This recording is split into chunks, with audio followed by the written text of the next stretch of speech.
اس سے بریل ذمہ ہو چکے ہیں۔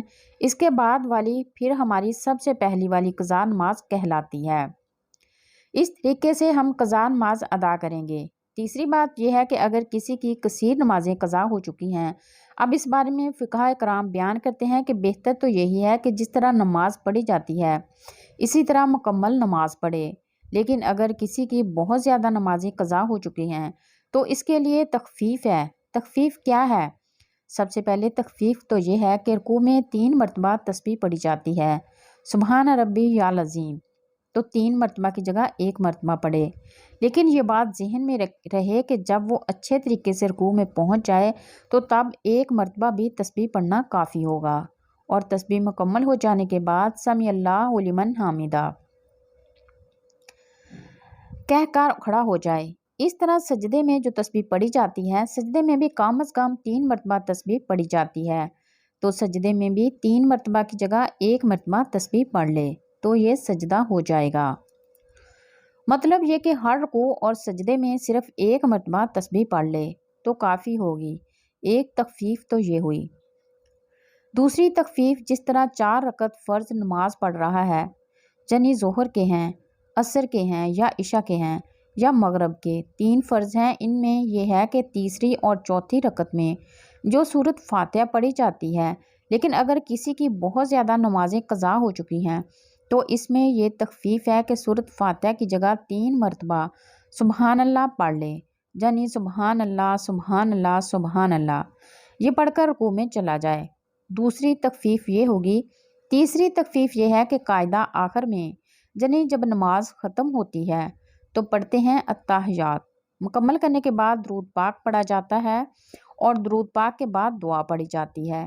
اس میں یہ ہے کہ التحیات پڑھنے کے بعد درود پاک پڑھنے کی جگہ صرف اتنا پڑھ لے، یعنی اتنے درود پاک کے کلمات پڑھ لے، اللہم صلی علی محمد و علی، یہ تیسری تخفیف ہے۔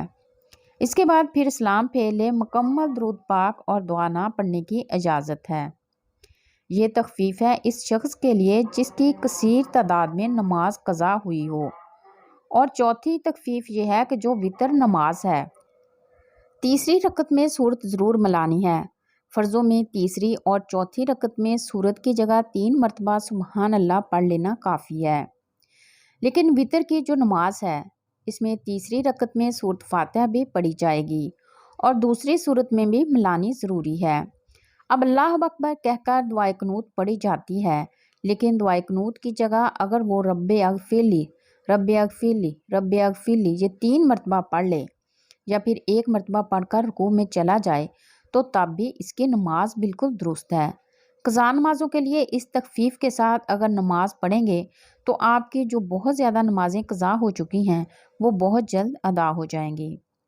فقہاء کرام بیان کرتے ہیں کہ اس طریقے سے اس تخفیف کا فائدہ اٹھا کر جس شخص کی زیادہ نماز قضا ہو چکی ہیں وہ اپنی نمازوں کو جلد ادا کر کے فرائض سے بری الذمہ ہو جائیں۔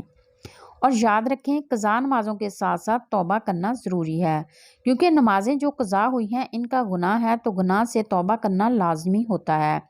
ایک تو نماز ادا کریں گے، اس کے بعد پھر سچے دل سے توبہ کریں گے تو اس آسان طریقے سے اپنی قضا نمازوں کو ادا کر کے اللہ کی بارگاہ میں سرخرو ہو جائیں گے۔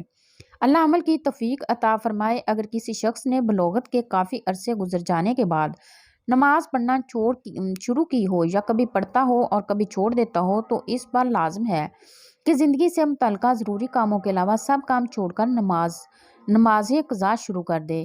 وہ اس وقت تک قضا نمازیں ادا کرتا رہے جب تک اس کے غالب گمان کے مطابق تمام قضا نمازیں ادا نہ ہو جائیں۔ اگر اس دوران اس کو موت آ گئی تو اللہ تعالیٰ کے فضل سے امید ہے کہ اس کی بخشش ہو جائے گی۔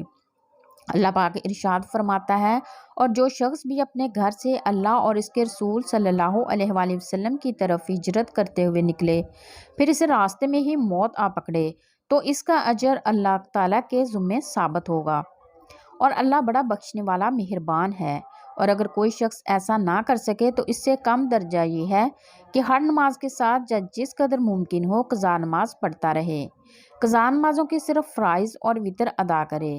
مثلاً پورے دن کی قضا نمازیں ادا کرنی ہوں تو پھر کل 20 رکعت اس طرح ادا کرے: 2 فرض فجر 4 فرض ظہر، 4 فرض عصر، 3 فرض مغرب، 4 فرض عشاء، بما 3 وطر۔ اس طرح نیت کرے، مثلا میں اپنی گزشتہ فجر کو ادا کرنے کی نیت کرتا ہوں جس کا میں نے وقت پایا اور ادا نہیں کی۔ ہر قضا نماز کی اس طرح نیت کرے یعنی دل میں ارادہ کرے، زبان سے کہنا بہتر ہے، ضروری نہیں۔ محترم ناظرین، اللہ پاک ہم سب کو 5 وقت باجماعت نماز ادا کرنے کی توفیق عطا فرمائے، آمین، اور ہم سب کی مغفرت فرمائے، آمین ثم آمین۔ ویڈیو اچھی لگی ہو تو چینل کو سبسکرائب، ویڈیو کو لائک اور پیارے پیارے کمنٹ ضرور کیجیے۔ شکریہ۔